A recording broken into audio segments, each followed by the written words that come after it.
হাতে আর মাত্র কয়েকটা দিন, তারপরেই বাড়ি বাড়ি পৌঁছবে বিএলএরা বা বিএলওরা।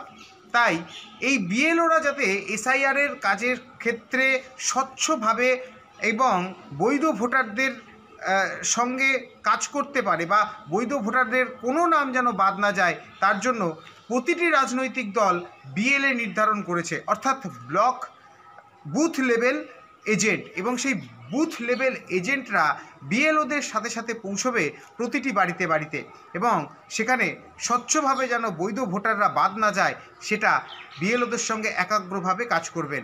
আর তাই এদিন একেবারে প্রথম থেকেই বিএলএ অর্থাৎ বুথ লেভেল এজেন্টরা ফর্ম ফিল আপ করতে শুরু করে দিয়েছেন নদিয়ার শান্তিপুরে। তৃণমূল কংগ্রেসের পক্ষ থেকে এখানে আজকে সকলে মিলে উপস্থিত হয়েছি, সঙ্গে আমাদের বিভিন্ন অঞ্চলের নেতৃত্বরাও এসছে।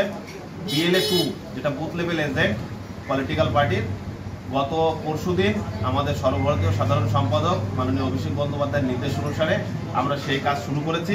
অলরেডি 2টো অঞ্চলের হয়ে গেছে, বাকি অঞ্চলের সবগুলো আসছে। এই কাজগুলো আমাদের চলছে, যেটা আমরা আগামীকাল বিডিও অফিসে সাবমিট করব।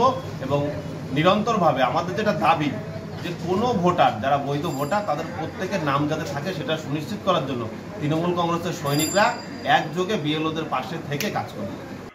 শান্তিপুরে বিএলএরা এই ফর্ম ফিল আপ করছেন, এরপর সেই ফর্ম আগামীকাল নিয়ে যাবেন বিডিও অফিসে, এবং তারপরেই সেখান থেকে বিডিও অফিসে এই ফর্ম জমা পড়ার পর আগামী 4 তারিখ থেকে এই সমস্ত বিএলএরা বিএলওদের সঙ্গে একত্রিতভাবে প্রতিটি বাড়িতে বাড়িতে গিয়ে এসআইআরের নাম নথিভুক্তকরণের প্রক্রিয়া শুরু করবে।